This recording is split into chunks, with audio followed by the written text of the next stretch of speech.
Welcome. আজকে আমরা কথা বলবো টেলর সিরিজ নিয়ে। আমরা মোটামুটিভাবে সবাই ইঞ্জিনিয়ারিংয়ে টেলর সিরিজের সাথে পরিচিত হয়েছি এবং আমরা জানি টেলর সিরিজের ফর্মটা কী। সেটা আমাদের আগের যে ম্যাথমেটিক্সের লেকচারগুলো এই চ্যানেলে আছে সেখানে দেখানোও হয়েছে যে টেলর সিরিজটা খুবই ইম্পর্ট্যান্ট একটা সিরিজ এবং সেখান থেকে আমরা খুবই সুন্দরভাবে অন্যান্য সিরিজগুলো ডিরাইভ করতে পারি। এখানে টেলর সিরিজের ফর্মটা দেখানো হয়েছে যে কীভাবে টেলর সিরিজটা লেখা হয়, তার রূপটা কী, তার চেহারাটা কী। মূলত টেলর সিরিজ যেটা সিগনিফাই করে বা যেটা বলে সেটা হচ্ছে যদি একটা ফাংশন থাকে, যে ফাংশনটা কন্টিনিউয়াস ফাংশন, এবং সেই ফাংশনের কোনো একটা পার্টিকুলার কোঅর্ডিনেটে আমি যদি তার ভ্যালুটা জানি, ধরা যাক সেই ফাংশনটার আমি এক্স পয়েন্ট, যেটা আমি এখানে ইন্ডিকেট করছি, এক্স পয়েন্টে আমি তার ভ্যালুটা জানি, তার ফার্স্ট অর্ডার ডেরিভেটিভটা জানি, সেকেন্ড অর্ডার ডেরিভেটিভটাও জানি, থার্ড অর্ডার, এবং ক্রমশ আমার হায়ার অর্ডার ডেরিভেটিভসগুলো যেগুলো আছে সেগুলো সবই আমার জানা। এবার সেই ভ্যালুগুলো যদি আমার কাছে জানা থাকে, আমি টেলর সিরিজের মাধ্যমে খুব সহজেই সেই ফাংশনটার কোনো একটা কোঅর্ডিনেট, যেটা আমি ধরে নিচ্ছি যে এইচ ডিস্ট্যান্স এক্সের থেকে, মানে এক্স প্লাস এইচ পয়েন্টে, সেই ফাংশনটার ভ্যালু আমি টেলর সিরিজের দ্বারা ক্যালকুলেট করতে পারি। মানে মূলত এই পয়েন্টটা, সেখানে কিন্তু আমি আমার ফাংশনের ভ্যালুটা টেলর সিরিজের মাধ্যমে ক্যালকুলেট করতে পারি। আমি যত হায়ার অর্ডার ডেরিভেটিভস ক্যালকুলেশনে আমার নেব, তত আমার ভ্যালুটা অ্যাকিউরেট আসবে।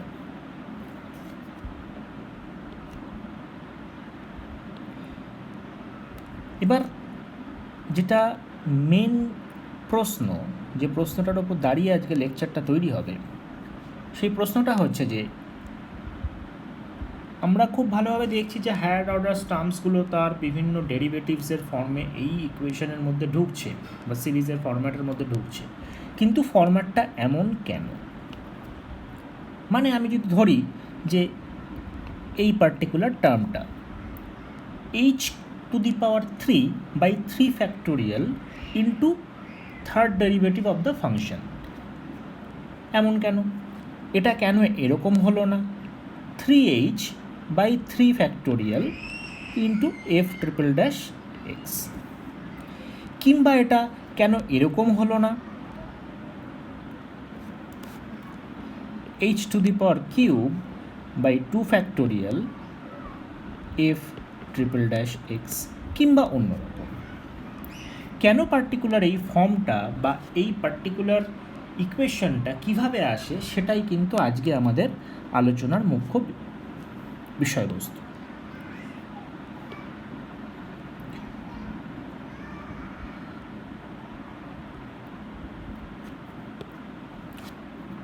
ধরি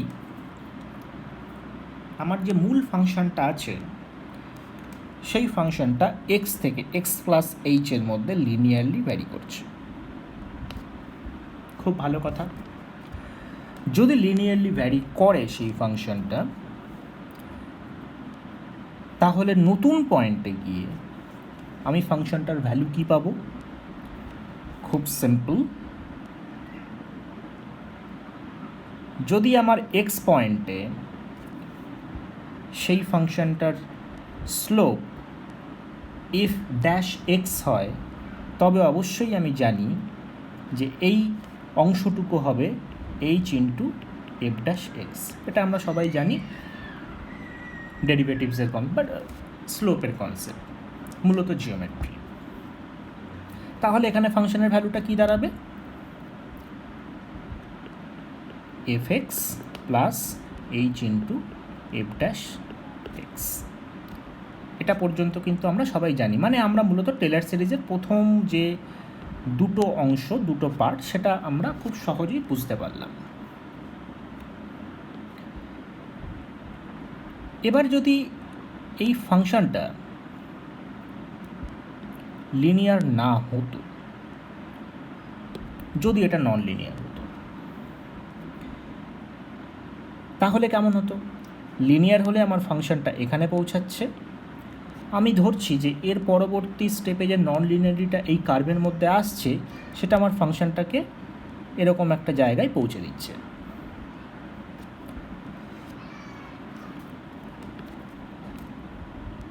যখন কার্ভটা লিনিয়ার ছিল তখন আমি এই পার্টিকুলার পয়েন্টে আমার ফাংশনটা ক্যালকুলেট করেছিলাম, যেটার ভ্যালু কিন্তু আমি পেয়ে গেছিলাম অলরেডি।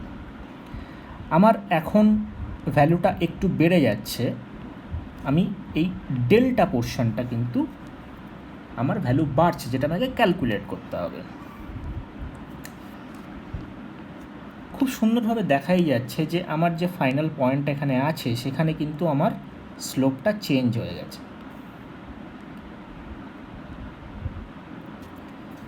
আমি একটা নতুন স্লোপ পেয়েছি আমার নতুন কোঅর্ডিনেট পয়েন্ট। মূলত স্লোপ লাইনটা রোটেট করে গেছে ইনিশিয়াল স্লোপ লাইন থেকে। আমার ইনিশিয়াল স্লোপ লাইন কী ছিল? ইনিশিয়াল স্লোপ লাইন ছিল এইটা এক্স পয়েন্টে। আমার ফাইনাল স্লোপ লাইন কোনটা হলো? ফাইনাল স্লোপ লাইন কিন্তু আমি পাচ্ছি এই লাইনটা। তার মানে এখানে একটা রোটেশন ঘটেছে, স্লোপ লাইনের রোটেশন ঘটেছে। আমি এই রোটেশন অ্যাঙ্গেলটার নাম দিলাম ধরো থিটা। আমি কি থিটার রেসপেক্টে ডেল্টাটাকে বার করতে পারি? অবশ্যই বার করতে পারি। তার জন্য আমাকে জানতে হবে যে এই পয়েন্ট অফ রোটেশন যেটাকে আমরা বলছি, যেখানে স্লোপ লাইনটা ঘুরছে,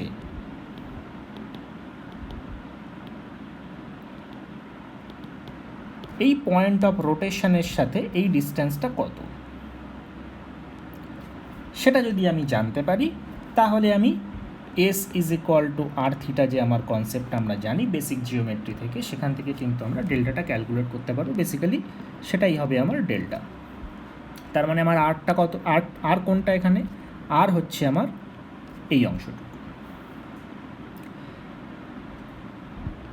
এবার কিভাবে আমি থিটা ক্যালকুলেট করব, কিভাবে আমি আর ক্যালকুলেট করব? প্রথমে আমি থিটাটার ওপর নজর দিই।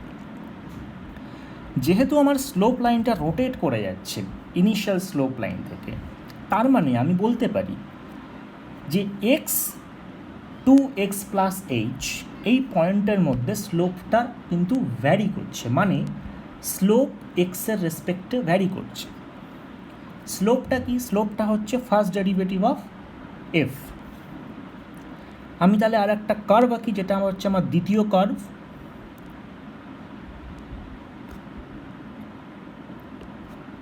সেই দ্বিতীয় কার্ভে আমি ড্র করছি আমার অরিজিনাল ফাংশনটার first derivative with respect to x.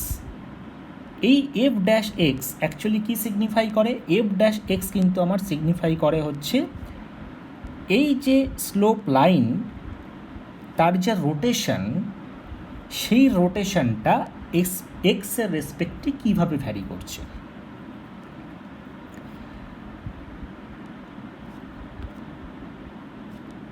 আমি দুটো পয়েন্ট এঁকে নিই। এটা হচ্ছে আমার এক্স পয়েন্ট, এটা হচ্ছে আমার এক্স প্লাস এইচ পয়েন্ট। এবার আমার নন লিনিয়ারিটিটা এমনভাবে এই কার্ভের মধ্যে এসছে, মানে খুব ছোট নন লিনিয়ারিটি এসছে। প্রথমে আমার কার্ভটা ছিল স্ট্রেট লাইন, তারপরে আমার অল্প একটু নন লিনিয়ারিটি এসছে কার্ভের মধ্যে। সেই নন লিনিয়ারিটিটা এমনভাবে এসছে যে আমি তার যে অর্ডার, সেই অর্ডারটা এমন যে স্লোপটা এক্সের রেসপেক্টে লিনিয়ারলি ভ্যারি করছে। তার মানে আমার এক্স পয়েন্টে যে স্লোপ ছিল এবং এক্স প্লাস এইচ পয়েন্টে যে স্লোপ আছে, তার ভ্যারিয়েশনটা এক্সের রেসপেক্টে লিনিয়ার। সেটা যদি লিনিয়ার হয় তাহলে যতটুকু ভ্যালু চেঞ্জ হচ্ছে এফ ড্যাশ এক্সের, মানে আমি এখানে যেটা দেখাচ্ছি, আমি যদি এই চেঞ্জটাকে বলি ডেল্টা ওয়ান, তাহলে কিন্তু আমার এই ডেল্টা ওয়ান হচ্ছে অ্যাকচুয়ালি থিটা। ডেল্টা ওয়ানটা কত? ডেল্টা ওয়ানটা হচ্ছে H into F double dash x, মানে ফার্স্ট ডেরিভেটিভ যে ফাংশনটা আমি পেয়েছি তার নেক্সট ডেরিভেটিভ ইন্টু এইচ। এটা কিন্তু খুব সহজ কনসেপ্ট, এটা আমরা প্রথম কার্ভে অলরেডি অ্যাপ্লাই করে দেখেছি। তার মানে আমি থিটা পেয়ে গেলাম H F double dash x আমি অলরেডি জানি যে আমার ডেল্টা হচ্ছে আর ইন্টু থিটা। আমি আর এখনও জানি না, আমি থিটা অলরেডি জেনে গেছি, সেটা হচ্ছে আমার H into F double dash x. এবার আরটাকে আমাকে ক্যালকুলেট করতে হবে। যখন নন লিনিয়ারিটিটা এমনভাবে আসে কার্ভের মধ্যে যে তার ফার্স্ট ডেরিভেটিভ হচ্ছে স্ট্রেট লাইন বা লিনিয়ার, তখন মূলত আমরা দেখতে পাই যে অ্যাপ্রক্সিমেটলি এই স্লোপ লাইনটা ইনিশিয়াল স্লোপ লাইনকে h/2-তে কাট করে। এটা একটা কিন্তু অ্যাপ্রক্সিমেশন। আর যেহেতু এই ডাইমেনশনটা খুব ক্ষুদ্র, সেহেতু আরটাকে আমরা ধরে নিতে পারি h/2। তার মানে আর হচ্ছে h/2 into H into F double dash x. তার মানে আমার কী দাঁড়ালো? তার মানে আমার দাঁড়ালো হচ্ছে h²/2 F double dash x.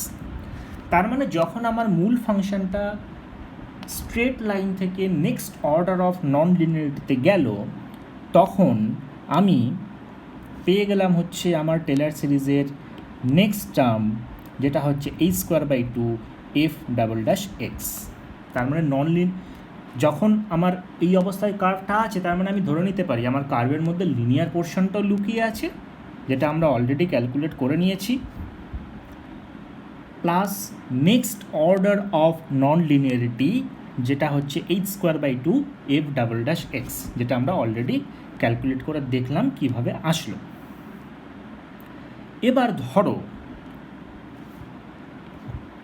মূল কার্ভটা নন লিনিয়ারিটি আরও বেড়ে গেল, মানে সেই কার্ভটা এখন এরকম।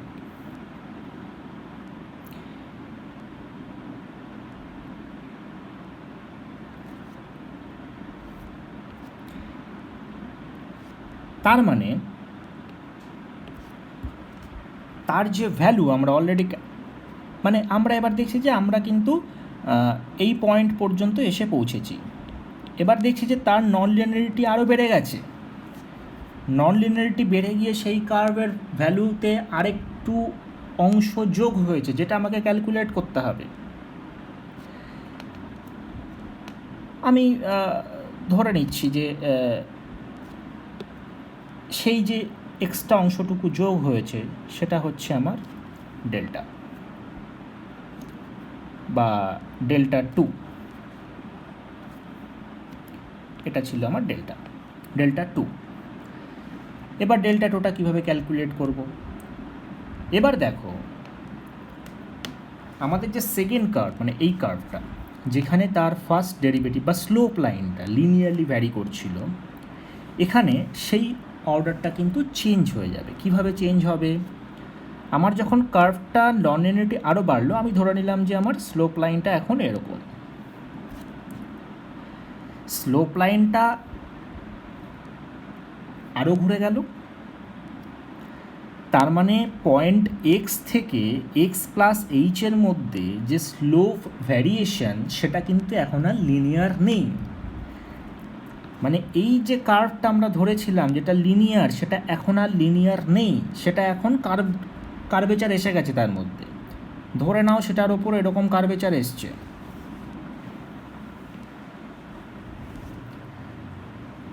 যে ভ্যালুটা আমরা এখানে ক্যালকুলেট করেছিলাম h/f ডাবল ড্যাশ এক্স, তার সাথে একটা ভ্যালু কিন্তু এখানে অ্যাড হচ্ছে স্লোপ ফাংশনে। সেই ভ্যালুটাকে ধরো আমরা নাম দিলাম ডেল্টা 3। এবার ডেল্টা 3টা যেহেতু অ্যাড হলো, তার মানে ডেল্টা 3টা ক্যালকুলেট করতে হবে। ডেল্টা 3 ক্যালকুলেট করার খুব সিম্পল উপায়, যেটা আমরা অলরেডি দেখে এসেছি। আমরা কার্ভ ড্র করব হচ্ছে F double dash x. F double dash x হচ্ছে এই এফ ড্যাশ এক্স ফাংশনটা, তার যে স্লোপ, মানে এই লাইনটা এবং ফাইনাল স্লোপ, সেটা যে ঘুরে গেল, তার মধ্যে যে একটা অ্যাঙ্গেল তৈরি হলো ধরো ফাই, সেই ফাইটা কত ক্যালকুলেট করতে হবে, কারণ আমরা একই মেথডে কিন্তু ফাই এবং এখানে যে আমরা আর ডিস্টেন্সটা পাবো সেটা থেকে ডেল্টা 3 ক্যালকুলেট করব। এবার অর্ডার অফ নন লিনিয়ারিটিটা নেক্সট স্টেপে গেছে। আমার আগের স্টেপের নন লিনিয়ারিটিটা কেমন ছিল, যে ফার্স্ট ডেরিভেটিভ ফাংশনটা লিনিয়ারলি ভ্যারি করছে এক্সের সাথে। এখন ফার্স্ট ডেরিভেটিভ ফাংশনটা কিন্তু নন লিনিয়ার হয়েছে। কী রকম নন লিনিয়ার হয়েছে? সেই নন লিনিয়ারিটিটা এমন যে সেকেন্ড অর্ডার ডেরিভেটিভ যেটা ফাংশনের সেটা কিন্তু লিনিয়ার আছে, মানে ইউনিফর্মলি ইনক্রিজ করছে। তাহলে আমি যদি এই ফাংশনটা ড্র করি, সেকেন্ড অর্ডার ডেরিভেটিভ ফাংশনটা এক্স, এবং এটা হচ্ছে আমার এক্স প্লাস এইচ, তাহলে আমি এইটুকু, এটা কত হবে আমার? এটা হবে খুব simple, H into F triple dash x. এটাই হচ্ছে কিন্তু আমার অ্যাকচুয়ালি ফাই, এই অ্যাঙ্গেলটা। তাহলে আমি যদি ডেল্টা 3 ক্যালকুলেট করতে হয়, ডেল্টা 3 ইজ ইকুয়াল টু কত হবে? H by 2 into h F triple dash x, অথবা h square by 2 F triple dash x. এবার আমি আগের ক্যালকুলেশনে ফিরে যাচ্ছি। আমার ফার্স্ট অর্ডার ডেরিভেটিভের যে কার্ভেচারের চেঞ্জ হলো, মানে এই পয়েন্ট থেকে এই পয়েন্টে আমার যে চেঞ্জটা,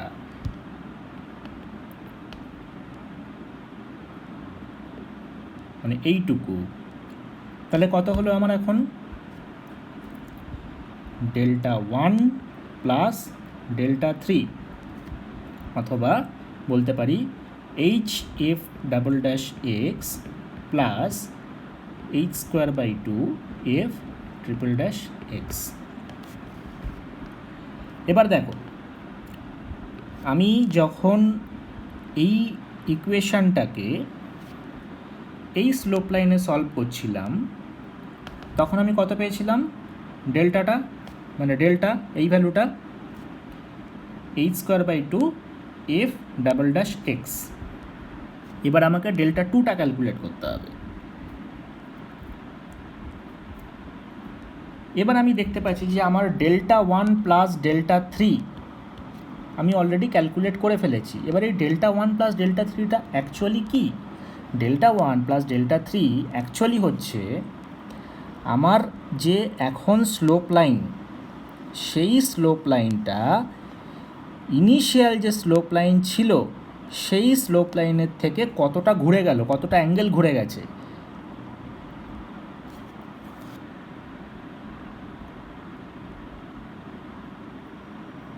আমি এখানে একটু ছোট করে আঁকছি, দেখো, মানে জিনিসটা এমন, ইনিশিয়াল স্লোপ লাইন এটা ছিল, আমার ফাইনাল স্লোপ লাইন এখন এরকম আছে, এটা ইনিশিয়াল স্লোপ লাইন, এটা আমার এখন ফাইনাল স্লোপ লাইন। এই যে অ্যাঙ্গেলটা ঘুরে গেছে সেটা ধরো আমি নাম দিচ্ছি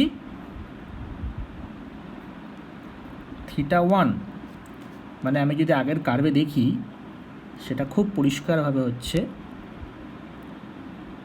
থিটা 1। আমি একটু বড় করে আঁকছি, থিটা 1। তার মানে আমার এই থিটা 1 হচ্ছে অ্যাকচুয়ালি এই টার্মটা, কারণ আমার স্লোপ কতটা চেঞ্জ হয়েছে, আমার স্লোপ তো এইটুকুই চেঞ্জ হয়েছে এই কার্ভের, ডেল্টা 1 প্লাস ডেল্টা 3। তার মানে থিটা 1 হচ্ছে আমার actually H F double dash X plus H square by 2 F triple dash x.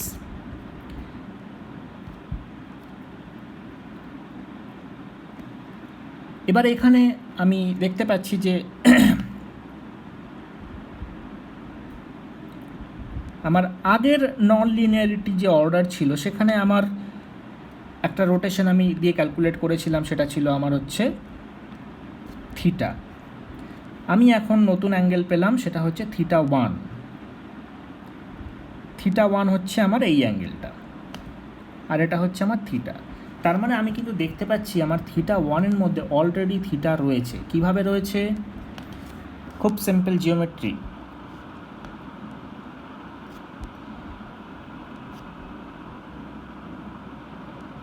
আমি এই জায়গাটাকে ব্লো আপ করছি, এই জায়গাটাকে ব্লো আপ করছি। এইটা হচ্ছে θ1, এইটা হচ্ছে থিটা।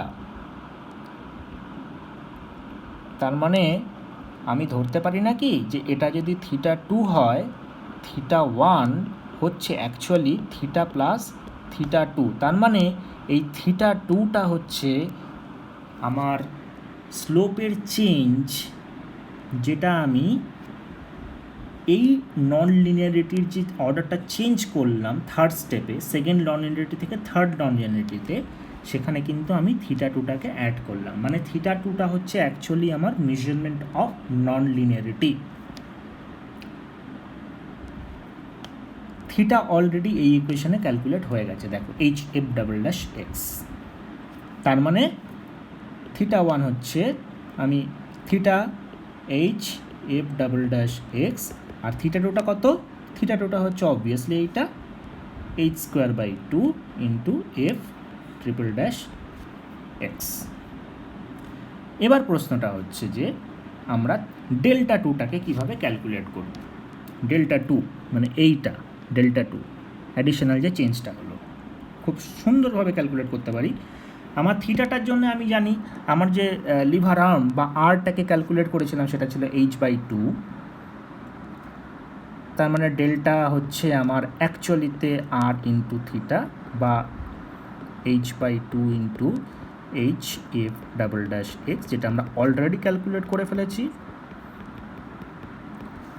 আর Δ2টা হচ্ছে যেহেতু আমার এই স্লোপ লাইনটা আরও ঘুরে গেছে, তার মানে এর যে পয়েন্ট অফ রোটেশন সেটা কিন্তু আমার ডান দিকে শিফট করে গেছে, ডান দিকে।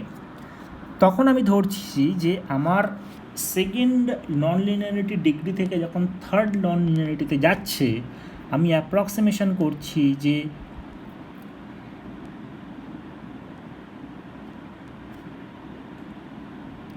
এর রোটেশনের যে পোর্শনটা, হরাইজন্টাল পোর্শন, সেটা হচ্ছে h/3। এটা অ্যাপ্রক্সিমেশন, এটা খুবই কাছাকাছি আসে h/3। তার মানে আমি কিন্তু তখন Δ2 কীভাবে পাবো?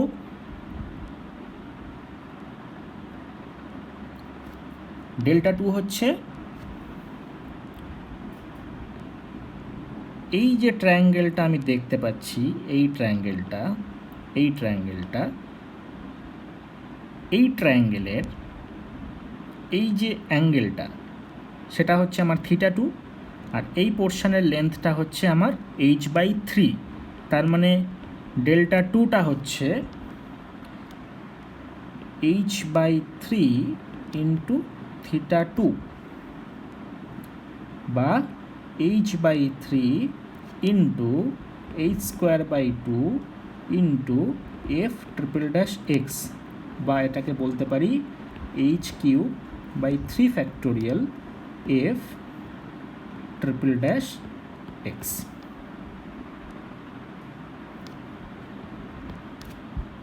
বোঝা গেল? আমরা ফোর্থ টার্মে পৌঁছে গেলাম টেলর সিরিজের। তার মানে আমাদের যে প্রথম প্রশ্নটা ছিল যে কেন এটা h³/3, কেন এটা 3h/3 নয় বা 3h/3 নয়, সেটার উত্তর আমরা কিন্তু এই ক্যালকুলেশন থেকে পেয়ে গেলাম। হ্যাঁ, এবার আমরা যখন কার্ভটার নন লিনিয়ারিটি আরও বাড়াবো, আরও এটাকে এর মধ্যে নন লিনিয়ারিটি ঢোকাবো, তখন এর ফোর্থ অর্ডার আসবে, ফিফথ অর্ডার আসবে, যেটার ক্যালকুলেশন সিমিলারলি যেটা আমরা এখানে দেখলাম এই সমস্ত সেকশনগুলোতে সেভাবেই ফলো করবে, এবং টেলর সিরিজের বাকি পার্টগুলো কিন্তু আমরা পেয়ে যাব। তার মানে আমরা এই লেকচার থেকে মূলত এটা বুঝতে পারলাম যে টেলর সিরিজের যে টার্মগুলো আসে due to non linearity of the function, সেগুলো কিন্তু আমরা খুব সহজেই ক্যালকুলেট করতে পারি একটা খুব বেসিক জিওমেট্রির নলেজ, যেটা হচ্ছে এই পোর্শনটা, এবং সিম্পল ডেরিভেটিভের নলেজ দিয়ে। এর মধ্যে কিন্তু কোনো রকেট সায়েন্স নেই। এই টেলর সিরিজের প্রচুর অ্যাপ্লিকেশন হয়, প্রচুর এর এর মধ্যে অনেক ভালোভাবে ঢোকা যায়, সেটা আমরা এই লেকচারে ঢুকছি না। তো আপাতত এইটুকুই। আশা করি সবাই ক্লিয়ারলি বুঝতে পেরেছো এবং এটার অ্যাপ্লিকেশান তোমরা আরও ফিউচারে করতে পারবে। দরকার হলে আমরা এটার টেলার সিরিজের ওপরে এবং অন্যান্য সিরিজের ওপরে আরও ইন ফিউচার আরও লেকচার নিয়ে আসবো। আপাতত এটুকুই। Thank you.